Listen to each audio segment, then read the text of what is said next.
दिए तुम सोले चावे हमें नहीं दीने।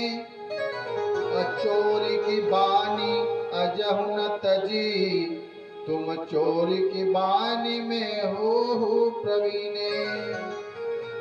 कन्हैया कहते हैं कि अभी तुम्हारी पुरानी आदत चोरी की नहीं गई है, आज भी तुम वैसे ही हो। सुदामा जी द्वारा जो पोटली छीनी गई थी, पोटली खोल करके उसमें से एक मुट्ठी, फिर दूसरी मुट्ठी चावल खा रहे हैं। तीसरी मुट्ठी जैसे ही भर रहे थे कि रुक्मणी जी कन्हैया के हाथ पकड़ लेती हैं और कहती हैं, हाथ गयो प्रभु को कमला, कहे नाथ कहाँ तुमने चित धारी। अतंदुल खाई मुट्ठी दुइली ने, कियो यह दीन ने दैलोक बिहारी। खाई मुट्ठी तीसरी अब नाथ, कहाँ निजवास की आस बिचारी। रंग कहीं आप समान कियो प्रभु, चाहत आप ही हो न भिखारी। तो श्री कृष्ण जी कहते हैं,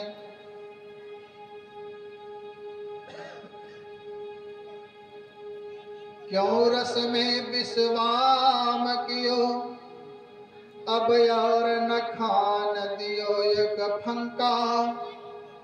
अब विप्रहि देत तृतीयक लोक, करी तुमने अपने मन शंका। भामिन मोई जी भाई भली, विधि को न रहो जग में नरबंका। लोग कहें हर मित्र दुखी, हम सो न सहो यह जात कलंका। रुक्मणी जी कहती हैं, प्रभु ब्राह्मणों की चित्तवृत्ति ही ऐसी होती है। ब्राह्मण ने ही तो दान देने के बाद भी बलि महाराज को बांध लिया था। गोविंद जी कहते हैं, दुनिया की बातें छोड़ो, यदि ब्राह्मण देव तुम्हारे पत्र को मेरे पास लेकर के नहीं आए होते तो तुम आज जहां हो कैसे हो जाती। आज यहाँ नहीं होती और ब्राह्मणों के प्रसाद कृपा से ही विप्र प्रसादा धरणी धरो, विप्र प्रसादा कमला भरो। गोविंद जी कहते हैं, छोड़ो इन बातों को, या बताओ हमारी भाभी ने मेरे लिए कोई संदेश भेजा है। सुदामा जी कहते हैं, हाँ भेजा तो है। कहा सुशीला ने प्रभु गए सुदामा रोय, श्याम हमारी कुटी में प्रतिदिन 11 होय, प्रतिदिन एकादशी होय। तो श्री कृष्ण जी कहते हैं, हे मित्र, अब आप मेरा संदेशा मेरी भाभी से कह देना। होनी थी वो हो गई, अब नहीं ऐसी हो। अब भाभी तेरे महल में अब रोज द्वादशी हो, अब रोज द्वादशी हो।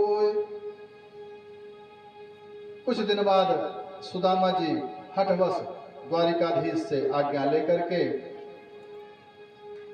चल दिए। भगवान ने योग माया से कहा, द्वारकापुरी जैसी ही सुदामापुरी का भी निर्माण कर दो। योग माया ने ही सुदामा जी को सुदामापुरी में पहुंचा दिया। सुदामा जी को कहीं अपनी झोपड़ी का निशान नहीं मिलता है।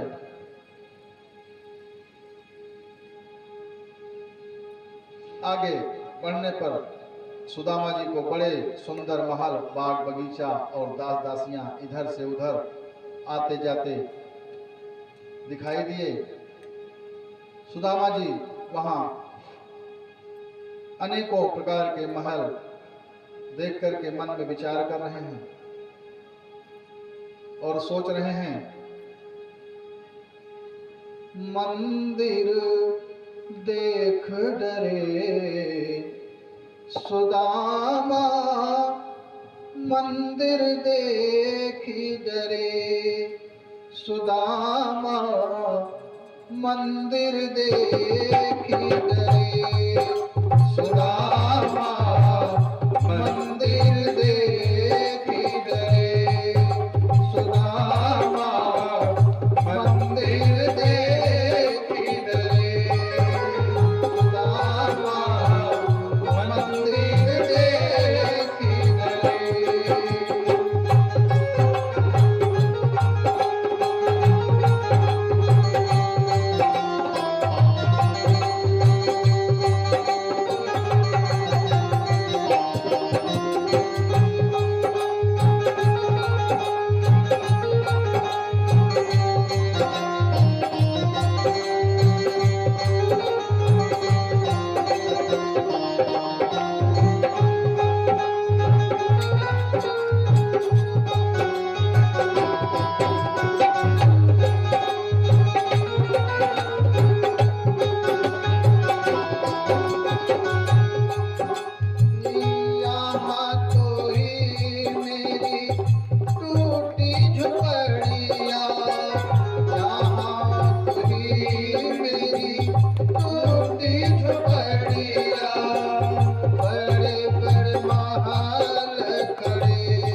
डरे।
सुदामा जी आश्चर्य से देखते हुए इधर से उधर जाते हैं।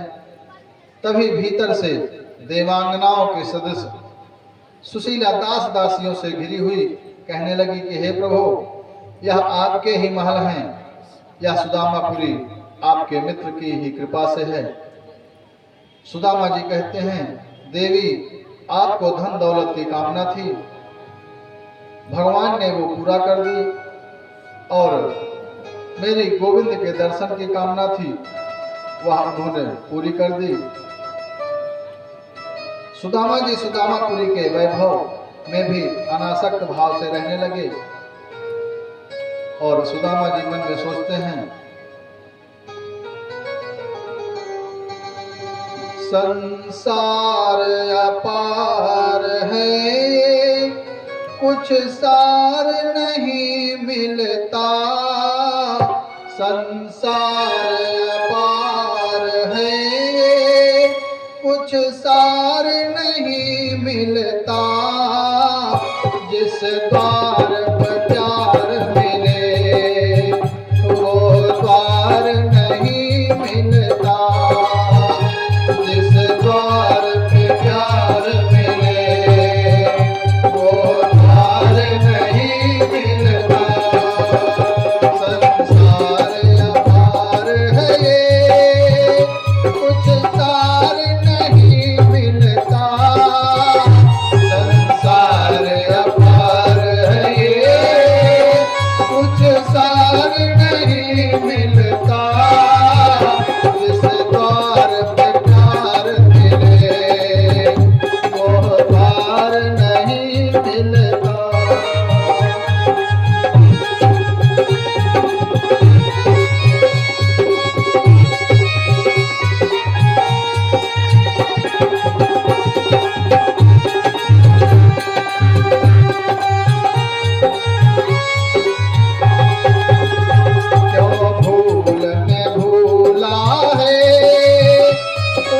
अपनी हस्ती को किस भूल में भूला है। तू अपनी हस्ती को माया रूपी जग में, इस काठ की कश्ती को माया रूपी जग में, इस काठ की कश्ती को कितना ही डुबोगे पतवार नहीं मिलता। कितना भी डुबोगे पतवार नहीं मिलता। संसार अपार है, कुछ सार नहीं मिलता। संसार अपार है, कुछ सार नहीं मिलता।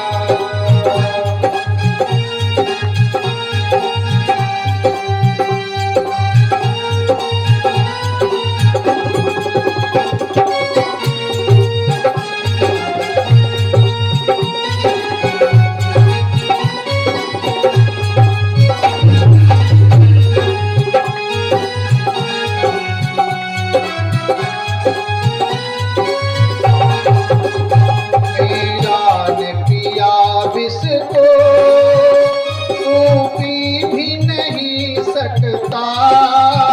मीरा ने पिया विष को तू पी भी नहीं सकता।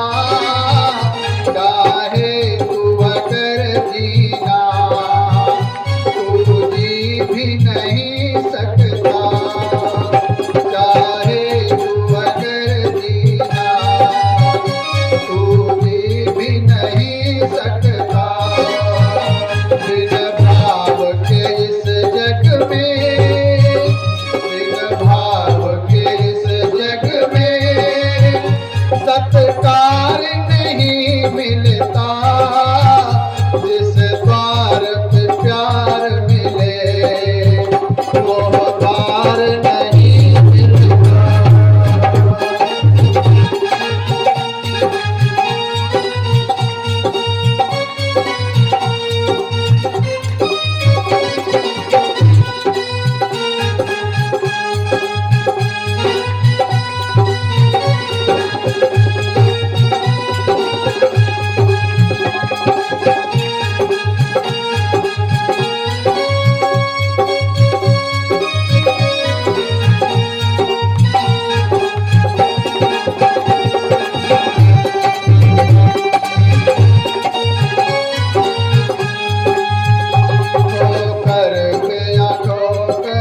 आगे यदुवंश को ऋषियों के साथ की कथा आती है। श्रीबादराण्योचुः कृत्वा दैत्यवधं कृष्णः स रामो यदभिवृतः भुवादारयद्भार जविष्ठं जनेत्कलिम्। हे राजन, परीक्षित बलराम और यादवों के साथ श्री कृष्ण ने अनेक दैत्यों का संहार किया और पृथ्वी का भार उतारा। कौरवों और पांडवों को माध्यम बना करके उनके परस्पर सहयोगी राजाओं को एकत्र करा के महाभारत के युद्ध में सबका अंत करा करके पृथ्वी का भार हल्का किया। श्री कृष्ण सोचने लगे कि यादव जो मेरा संरक्षण पा करके अजेय बने हुए हैं, यादवों के आचार्यों के संबंध में श्रीमद् भागवत में उल्लेख है। त्रिस्त्रः कोट्या सहस्राणाम विष्टाशीति शतानि च आसन् यदुकुलाचार्या कुमाराणामिति श्रुतम्। अर्थात यादवों के आचार्य 3,108,000 थे, 88 थे और एक आचार्य के सहस्त्राणाम कुमाराणाम सहस्र शिष्य थे। यह यादव दंभ में आकर के अजेय बने हुए हैं और अभिमानी हो गए हैं। जब तक इनका भार पृथ्वी से नहीं उतरेगा तब तक श्रम व्यर्थ ही हो जाएगा। ऐसा विचार करके जैसे ही बांस के वन में बांस से ही आग लगती है, उसी प्रकार इन यादवों में अपनी कलह करा करके संहार करके अपने धाम जाऊंगा, तभी मुझे शांति मिलेगी। इस विचार की पूर्ति हेतु ऋषियों को यदुकुल संहार का माध्यम बनाने के निमित्त प्रेरणा दे करके पिंडराक नामक क्षेत्र में भेज दिया। उन ऋषियों में विश्वामित्रो सिताकर्णो दुर्वासा भिरुरंगिराः कश्यपो वामदेवो वसिष्ठो नारदादयः। उसी पिंडराक क्षेत्र में भगवान की प्रेरणावश कुछ यादव कुमार जामवती नंदन सांब को स्त्री वेश बना करके छल से उसके उदर पर वस्त्र लपेट करके गर्भ का अभिनय करके उन ऋषियों के पास जा करके पूछने लगे, हे यथार्थदर्शियों, हे ऋषियों, यह कमल लोचना स्वयं पूछने में सकुचाती है, लजाती है। कृपया आप यह बता दें कि इसके क्या संतति होगी।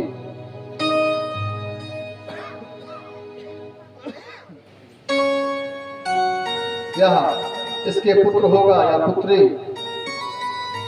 ऋषि सर्वदर्शी कुपित होकर के बोले, एवं प्रवृद्धा मुनयस्तानुचुः कुपिता नृप जनस्य देवो मंदा मुसलम कुलनाशनम। अरे मूर्खों, या तुम्हारे कुल का नाश करने वाले मूसल को जन्म देगी। ऋषियों के ऐसे कुपित वचनों को सुनकर के यादव कुमारों ने शांब के पेट से वस्त्र खोलते ही एक मूसल गिरा देखा। उस मूसल को लेकर के उग्रसेन महाराज के सामने जाकर के सारा वृत्तांत सुना दिया। ऋषियों का शाप सुना करके सभी द्वारिकावासी भयभीत हो गए। बाद में उस मूसल को उग्रसेन महाराज ने घिसवा करके चूर्ण बना करके समुद्र में फेंकवा दिया। बची हुई छोटी कील को भी समुद्र में फेंकवा दिया, जिसे एक मछली निकल गई। एक व्याध ने उस मछली को उदर से निकाली, लोहे की कील को अपने बाण की नोक में लगा लिया। समुद्र में उसी मूसल के अवशेष चूर्ण से ऐरक नाम की घास उगाई। भविष्य में इसी मूसल के अवशेषों से यदुकुल का नाश हुआ।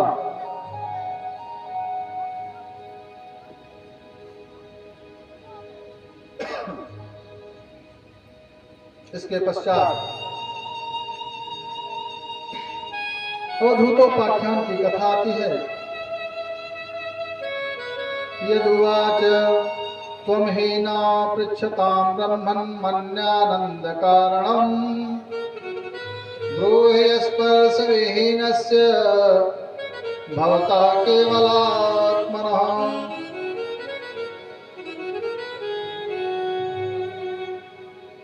यदु जी कहते हैं, हे दत्तात्रेय जी, हे दत्तात्रेय महाराज जी, मैं आपसे पूछता हूं कि आप पुत्र, स्त्री, धन आदि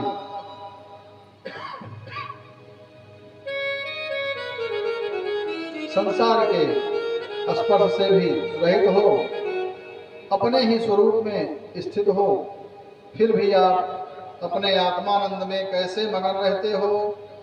दत्तात्रेयोवाच संति में गुरुवो राजन् बहवो बुद्धियुपाश्रिताः यतो बुद्धिमुपादाय मुक्तो कामे हिताशुनो। हे राजन, यदु मैंने अपनी बुद्धि से बहुत से गुरुओं का आश्रय लिया, उनसे शिक्षा लेकर के मैं इस संसार में मुक्त भाव से विचरण करता हूँ। तुम उन गुरुओं के नाम तथा उनसे प्राप्त शिक्षा को सुनो। दत्तात्रेयोवाच पृथ्वी वायुराकाश मापो अग्निचंद्रमा रविः कपोतो अजगरः सिंधो पतंगो मधुकृतगजः मधुहा हरिणो मीनः पिंगला कुरुरोर्भकः कुमारी सर्प पूर्णनाभि सुपेशकृत। दत्तात्रेय जी कहते हैं कि मेरे गुरुओं के नाम क्रमशः पृथ्वी, वायु, आकाश, जल, अग्नि, चंद्रमा, सूर्य, कबूतर, अजगर, समुद्र, पतंगा, भौरा, मधुमक्खी, हाथी, शहद निकालने वाला, हिरण, मछली, पिंगला, वेश्या, पुररी, बालक, कुंवारी कन्या, पान बनाने वाला सर्प, मकड़ी और भृंगी कीड़ा, ये हमारे 24 गुरु हैं। दत्तात्रेय जी ने अपने जीवन में 24 गुरु बनाए हैं। दत्तात्रेय जी सभी गुरुओं से क्या क्या सीखते हैं वो आगे वृत्तांत आता है।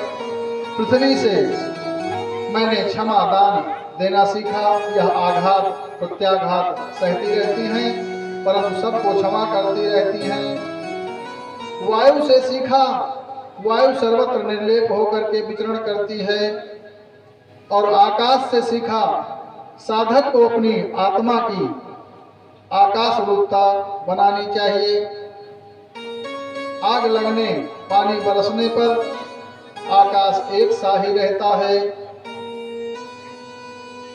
चौथा, गुरु अग्नि से सीखते हैं कि अग्नि सूखी, गीली, अच्छी, बुरी सारी वस्तुओं को जला करके राख कर देती है, गुण दोष को नहीं देखती है।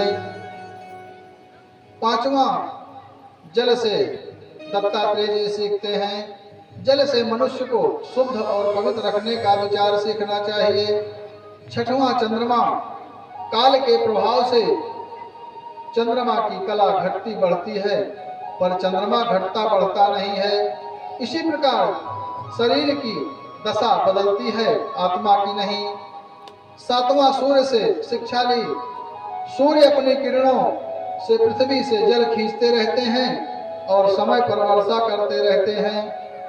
योगी पुरुष अनासक्त भाव से सेवन करते हैं, उनमें आसक्त नहीं होती है।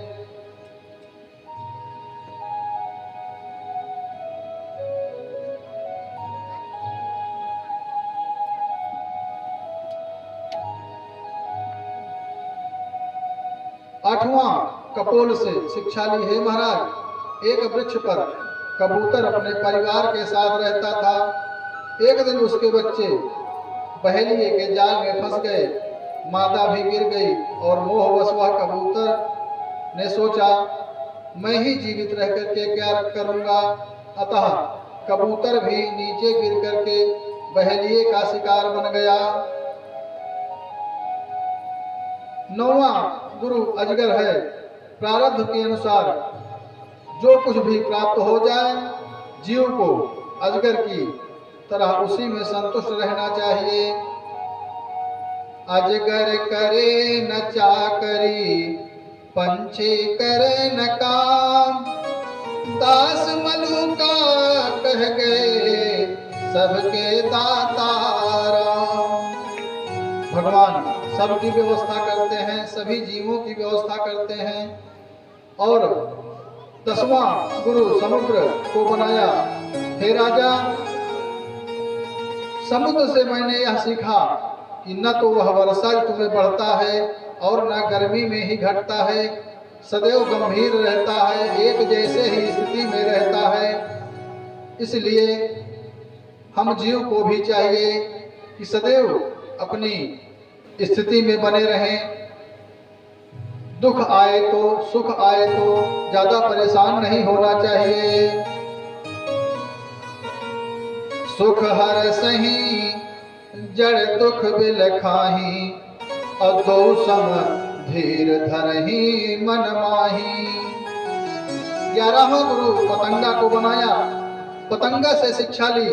जैसे पतंगा दीपक पर मोहित होकर के उस पर गिर करके अपने प्राणों को त्याग देता है, उसी प्रकार मनुष्य भी स्त्री पर मोहित होकर के अपने सर्वस्व का नाश कर देता है। 12वां गुरु मधुमक्खी को बनाया। मधुमक्खी से शिक्षा ली। साधक को चाहिए कि मधुमक्खी की तरह संग्रह में आसक्त ना रहे। यदि आसक्त रहेगा तो मधुमक्खी की तरह शहद के साथ साथ अपने प्राणों से भी हाथ धोना पड़ेगा। लोभ सापिनी को नहीं खाया, लोभ सापिनी को नहीं खाया, ओ जग जाहिना व्यापी माया, को जग जाहिना व्यापी माया। 13वां गुरु हाथी को बनाया। हाथी से शिक्षा ली।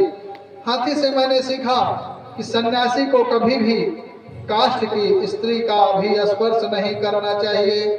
जैसे हाथी कागज की बनी हुई हथनी के स्पर्श के प्रयास में गड्ढे में गिर जाता है।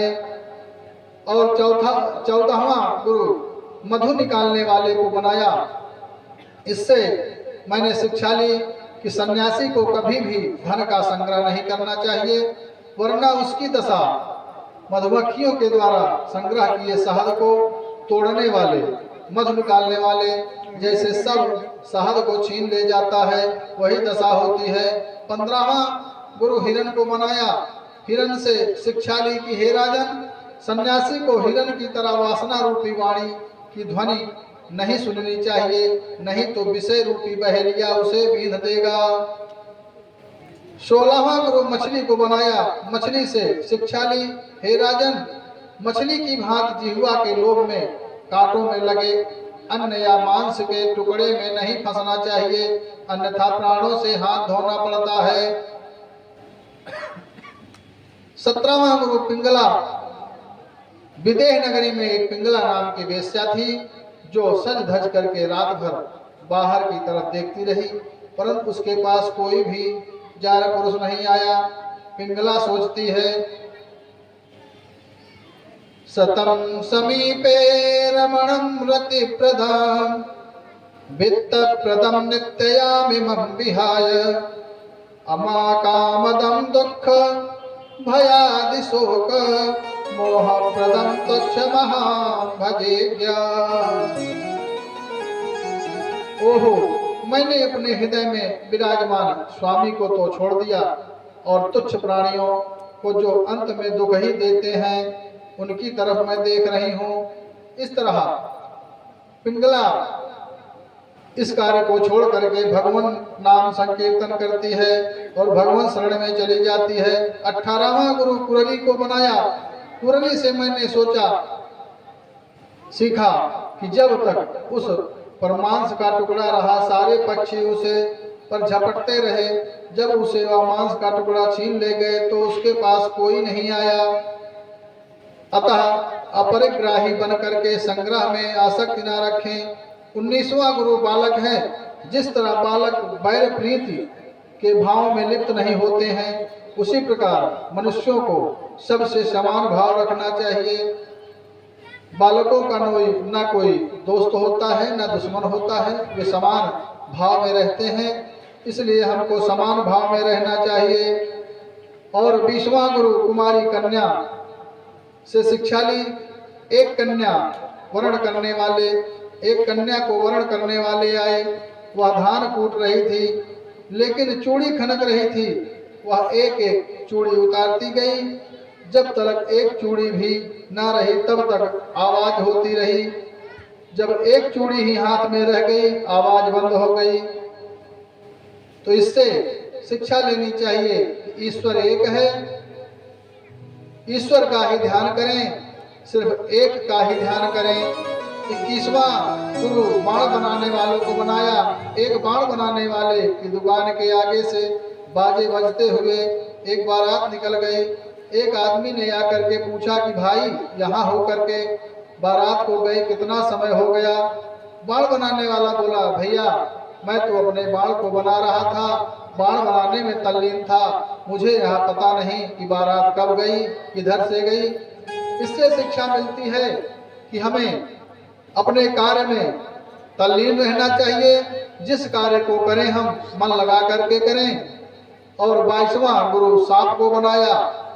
हे महाराज यदि सन्यासी के सर्प की तरह मंदिर मठ को बनाने के अधिपति बनने के चक्कर में नहीं पड़ना चाहिए, बल्कि सर्प की तरह बने हुए बाम्बी रूपी स्थानों पर ही रहना चाहिए। 23वां गुरु मकड़ी को बनाया। जैसे मकड़ी स्वयं जाला बुनती है और उसी में विचरण करती है और उसे निगल भी जाती है, ऐसे ही भगवान स्वयं ही संसार की रचना करते हैं, पालन करते हैं और फिर संहार भी कर देते हैं। 24वां गुरु भृंगी को, जो बिलनी जिसे कहते हैं, भृंगी से मैंने सीखा यह शिक्षा ली कि प्राणी भय दोष या प्रेम से जिसमें अपना मन रमा ले तो तद्रूप ही हो जाता है। जीव को उसी प्रकार परमात्मा का चिंतन करके तद्रूप हो जाना चाहिए।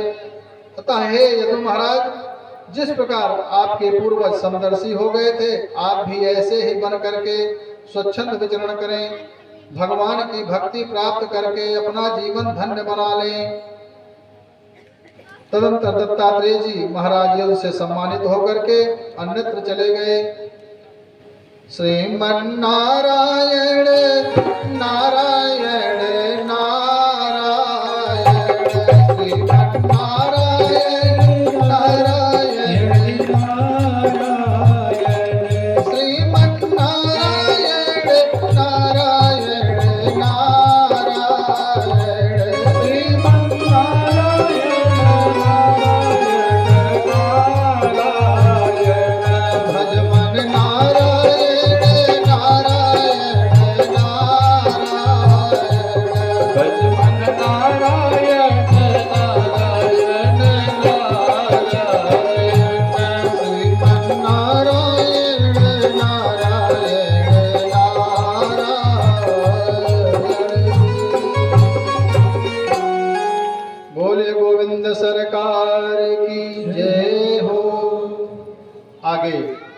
श्री सुखदेव जी का अंतिम उपदेश। श्री सुकोवाच त्वं तो राजन्मरिष्येति पशुबुद्धे मिमां जहि न त जातः प्राग्भूतोऽद्य देववत्वं न लंघ्यसि। हे राजन, श्री सुखदेव जी कहते हैं कि हे राजन, अब मैं मर जाऊंगा, इस अविवेक को छोड़ दीजिए, क्योंकि जिस प्रकार से यह शरीर पहले नहीं था, अब उत्पन्न हुआ और नष्ट हो जाएगा, यह बात आपके विषय में, आत्मा के विषय में नहीं है, बल्कि आप पहले भी थे, इस समय भी हैं और आगे भी रहेंगे। न भविष्यस्य भूत्वा त्वं पुत्र पौत्रादि रूपवान बीजांकुरव देहाद्ये व्यतिरिक्तो यथा नलः। हे राजन, आप यह संदेश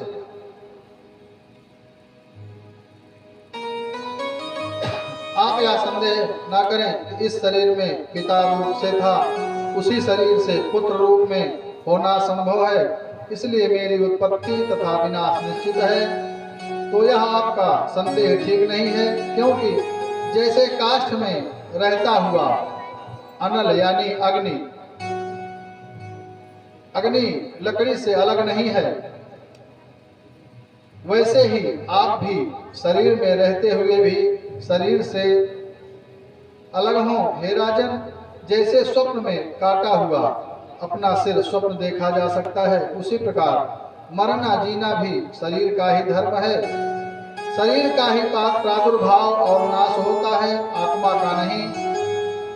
जिस प्रकार घड़े के फूट जाने पर घटाकाश आकाश में विलीन हो जाता है, उसी प्रकार शरीर के नष्ट हो जाने पर यानी तत्व ज्ञान के द्वार लीन हो जाने पर जीवात्मा पुनः ब्रह्ममय हो जाता है। मन पूर्व कर्म से प्रेरित होकर के शरीर सत्वादि गुण तथा नाना प्रकार के कर्म की सृष्टि करता है। माया उस मन की सृष्टि करती है। माया मन और कर्म के समुदाय से जीव का प्रादुर्भाव होता है। माया ही अविद्या है। माया जीव को चक्र में डालती है। परंतु हे राजन, जैसे दीपक के बुझ जाने से तत्व रूप तेज का विनाश नहीं होता, वैसे ही संसार का नाश होने पर भी स्वयं प्रकाश आत्मा का नाश नहीं होता है। हे राजन, अब आप अपनी विशुद्ध बुद्धि को गोविंद के चिंतन से ओतप्रोत कर लो, क्योंकि गोविंद का नाम गोकोटि दानम ग्रहणे सुकासी साया गंगा युद्ध कल्पवासा यज्ञाहुता सुवर्ण निदाना गोविंद नामा नददाति तुल्यम गोविंद नामा नददाति तुल्यम।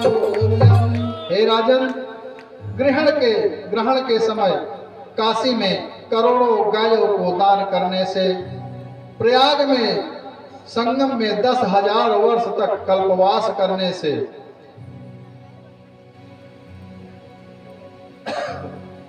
यज्ञो वै विष्णु और ऐसे 10,000 यज्ञ करने से तथा सुमेर पर्वत के तुल्य यदि दान कर दिया जाए, तब भी ये सारे धार्मिक कार्य गोविंद नाम की बराबरी नहीं कर सकते हैं। अब आप स्वयं ही अपने अंतर में स्थित परमात्मा का साक्षात कर लो और एक चित्त होकर के तुम फिर श्री सुकोवाच दसंतम तच्छकम पादे लेलिहानम विशाननैः नादस्य शरीरं च विश्वं च पृथगात्मनः। हे राजन, इस प्रकार तुम भेद बुद्धि से रहित होकर के पैर में काटते हुए तक्षक को नहीं देख पाओगे। इस प्रकार तुम अपने आप को अपने वास्तविक एक रस अनंत अखंड स्वरूप में स्थित कर लो। हे राजन, मैंने आपको आपने जो भी पूछा था सब बता दिया। अब आपकी और क्या सुनने की इच्छा है, कृपया बताएं। सूतोवाच एतन्निस्सम्य मुन्नाभेतं परीक्षोदप्यासात्मजेन निखिलात्मशासनेन तत्पादभूलमच्युत्य न तेन मूर्धना विद्धा जलस्मिग्माः स विष्णुरातः। हे ऋषियों, सूत जी कहते हैं कि हे ऋषियों, संपूर्ण जगत को आत्म रूप में देखने वाले, समभाव रखने वाले व्यास पुत्र श्री सुखदेव जी भगवान के उस परम अद्भुत चरित्र को सुनकर के राजा परीक्षित ने, जिसका दूसरा नाम विष्णुरात भी था, श्री सुखदेव जी के पास पहुंच करके हाथ जोड़ करके प्रणाम किया और कहने लगे। परीक्षितोवाच पुराण संहितामेतां श्रोष्यं भवतो मम यस्या खलुत्तमश्लोको भगवान वर्णते। हे प्रभु, मैंने और हम सभी बहुत से लोगों ने आपके श्री मुखारविंद से श्रीमद् भागवत महापुराण का श्रवण किया है, जिसमें पद पद पर श्री हरि के स्वरूप और लीलाओं का वर्णन है, जिसमें बड़े बड़े ज्ञानी आत्माराम पुरुष रमते हैं। हे प्रभु, आपने मुझे अभय प्रदान करने वाले केवल ब्रह्म का उपदेश दिया है, जिससे मैंने ब्रह्म स्वरूप में प्रविष्ट होकर के ब्रह्म और आत्मा के अभेद का साक्षात कर लिया है। अब मुझे भगवंस्तक्षाकादिभ्यो वृत्तिभ्यो न बिभेम्यहम्। अब मुझे तक्षक आदि मृत्यु निमित्तों का कोई भय नहीं रहा है। अब आप मुझे आज्ञा दें कि मैं अपनी वाणी को बंद कर कामनाओं के साथ साथ आशय तथा चित्त को समेट करके भगवान के चरणों में लीन करके अपने प्राण त्यागूं। हे प्रभु, ज्ञान विज्ञान में परनिष्ठित हो जाने से मेरा अज्ञान बिल्कुल नष्ट हो गया है। आपने परम कल्याणकारक भगवान का परम पद दिखला दिया है।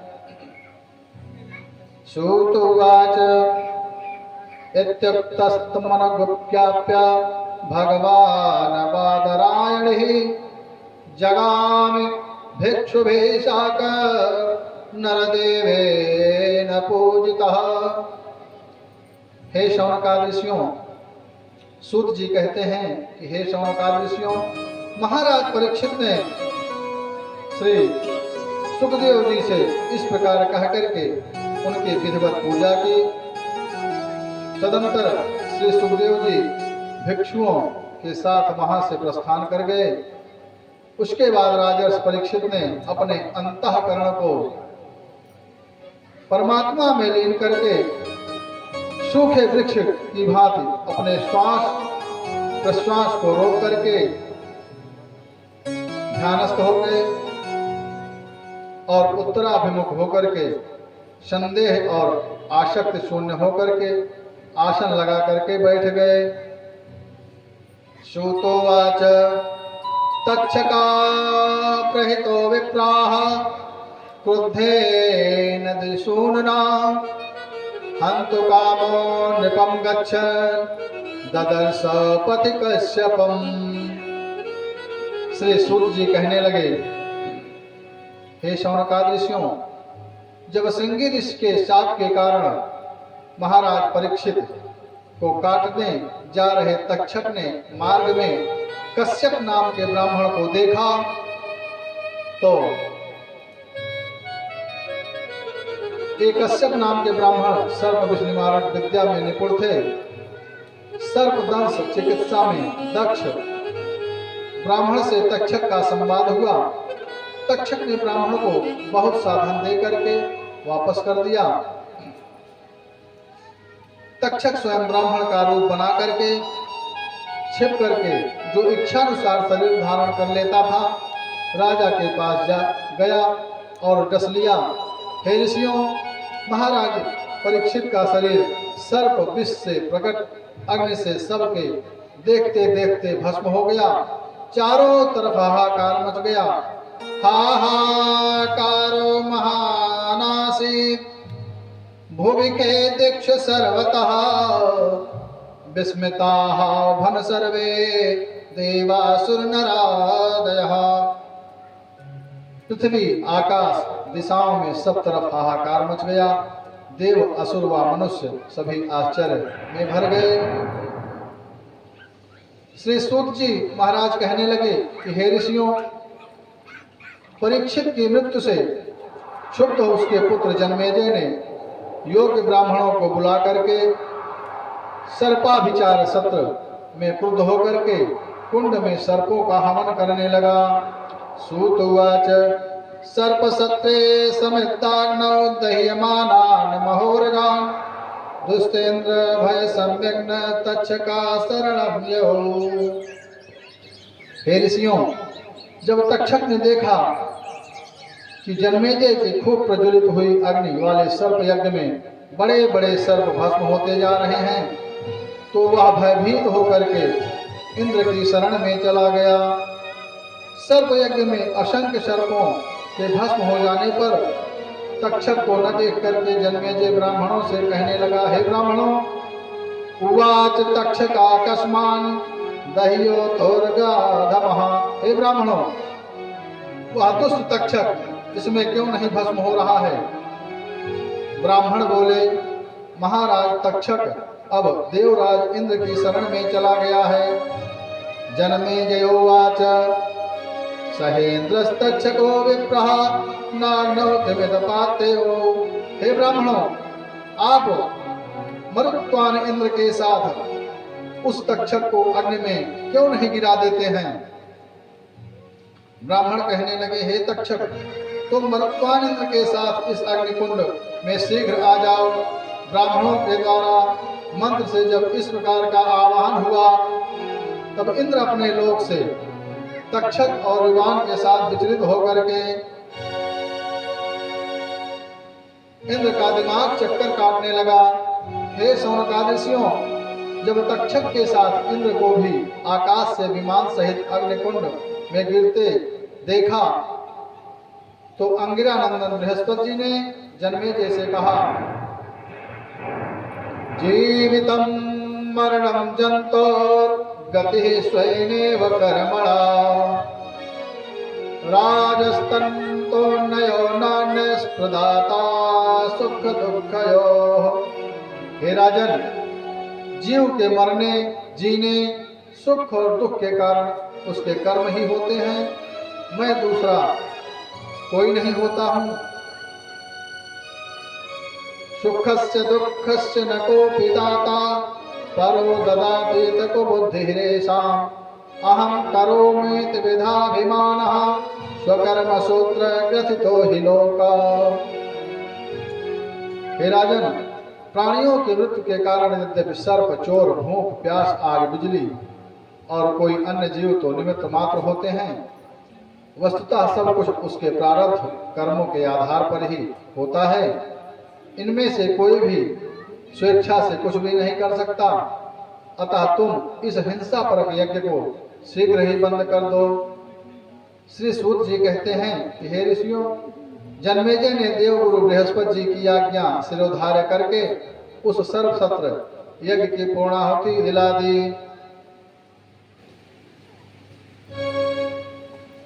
अतः अन्य पुराण के अनुसार मनसा देवी के द्वारा आस्तिक मुनि के मन में प्रेरणा जगाई कि तुम जन्मेजय के यज्ञ में जाकर के सर्वसत्र को बंद कराइए। आस्तिक मुनि ने जन्मेजय के पास जाकर के उसे समझाया और सर्प सत्र बंद कराया। उसी समय में आस्तिक मुनि द्वारा तक्षक की प्राण रक्षा होने के फलस्वरूप आज भी आस्तिक मुनि का नाम लेने से सर्प विष नहीं चढ़ता है। सर्प दंश से पीड़ित प्राणी की चिकित्सा करने वाले वायवीर जो झाड़ फूक करने वाले हैं, मंत्रों में आस्तिक मुनि का नाम अवश्य लेते हैं। द्वै अर्जुन द्वै पवन सुत द्वै शिव सुत त्रय राम। द्वै अर्जुन द्वै पवन सुत द्वै शिव सुत त्रय राम। आस्तिक मुनि गंगा गरुण गिरिजा गुरु हरि नाम। शयन समय सुमिरन करे पदम नाम कर जोई। चोर अग्नि और सर्प भय चिंता कबहु न होई। श्री सूत जी कहने लगे कि हे ऋषियों, ऋषि को क्रोध आया, राजा को शाप दिया। यह सब राजा के बुद्धि भ्रमित होने के कारण ही निंदित कर्म करने के फलस्वरूप हुआ, जो विष्णु की माया के प्रभाव स्वरूप से हुआ है। उन विष्णु भगवान की प्राप्ति उन्हीं प्राणियों को होती है जिनके मन में अहंकार भाव न होकर के ममता रहित होकर और मेरे की दुर्जनता का समावेश नहीं होता। हे ऋषियों, अपना कल्याण चाहने वाला जीव कहीं भी किसी भी प्राणी का अहित करके उसके दिल को न दुखाए। नहीं चाहिए दिल दुखाना किसी का, नहीं चाहिए दिल दुखाना किसी का। सदा न रहा है सदा न रहेगा, जमाना किसी का जमाना किसी का। नहीं चाहिए दिल दुखाना किसी का। सदा न रहेगा जमाना किसी का। सदा न रहा है सदा न रहेगा, सदा न रहा है सदा न रहेगा। नहीं चाहिए दुखाना किसी का।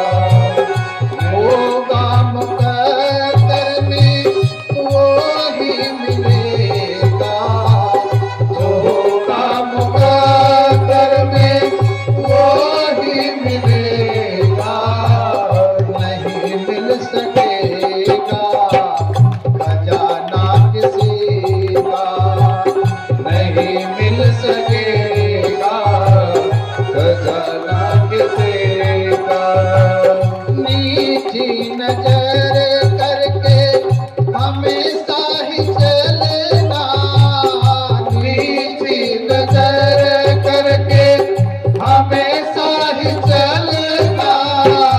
नहीं बन सकोगे निशाना किसी का, नहीं बन सकोगे निशाना किसी का। नहीं चाहिए दुखाना किसी का, नहीं चाहिए दुखाना किसी का। सदा न रहेगा जमाना किसी का, सदा न रहेगा जमाना किसी का। आएगी नोटिस तो जाना पड़ेगा, आएगी नोटिस तो जाना पड़ेगा। नहीं चल सकेगा बहाना किसी का, नहीं चल सकेगा बहाना किसी का। नहीं चल सकेगा बहाना किसी का। बोले गोविंद सरकार की जय हो। अतः हमें किसी से भी किसी प्रकार का बैर भाव नहीं रखना चाहिए, सबसे प्रेम भाव से ही मिले। क्योंकि इस क्षण भंगुर शरीर का पता नहीं कब क्या हो जाए, कोई भरोसा नहीं है। आज यह सांस चल रही है, अगले पल यह सांस आए या ना आए। क्षण भंगुर जीवन की कलिका, कल प्रात को जाने खिली ना खिली।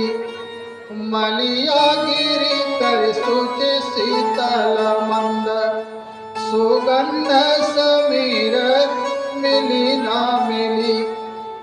कर काल कुठार लिए फिरता, तन नम्र पर चोट झिली न झिली।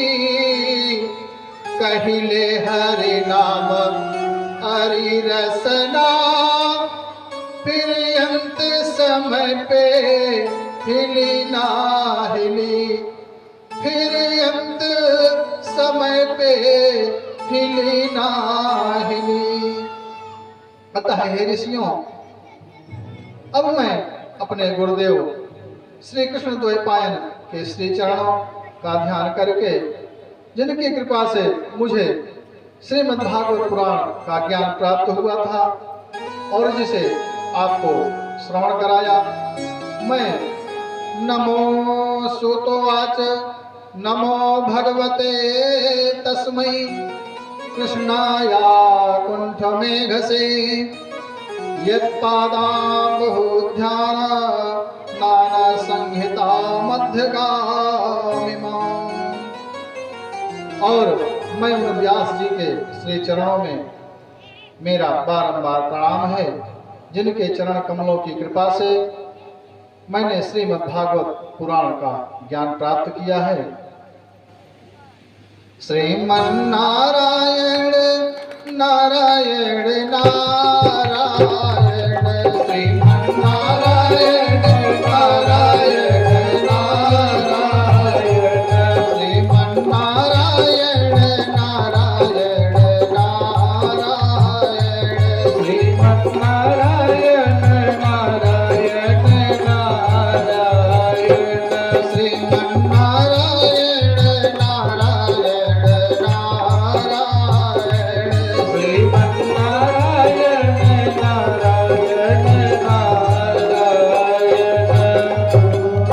आगे श्री सूत जी कहने लगे कि हे सौनकादिशियों, आप लोगों ने जो प्रश्न किए थे उनका वर्णन मैंने भगवान की लीलाओं और कर्मों का भली प्रकार से वर्णन किया।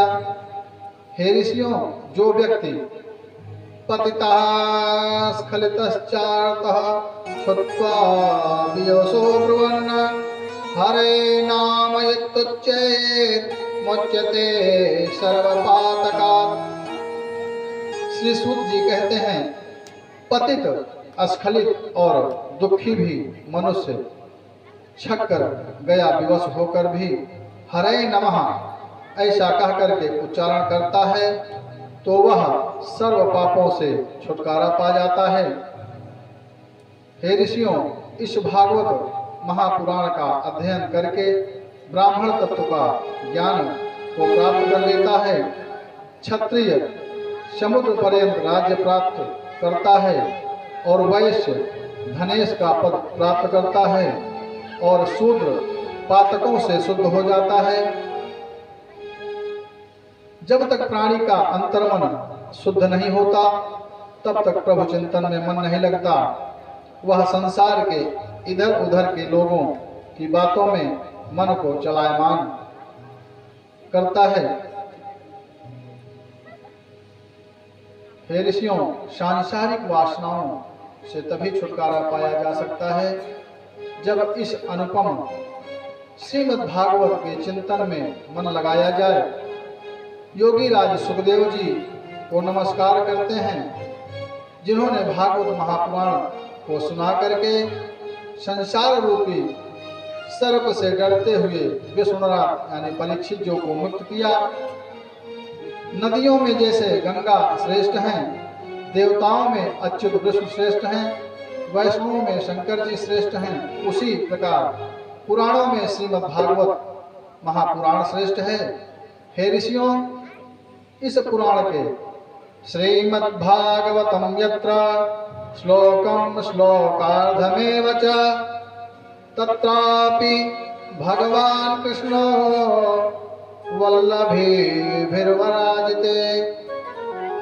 हे ऋषियों, इस पुराण के जहाँ पर श्रीमद् भागवत के एक या आधे श्लोक का भी पाठ होता है, वहाँ पर श्री कृष्ण अपनी प्रियतमा गोपियों के साथ में विद्यमान रहते हैं।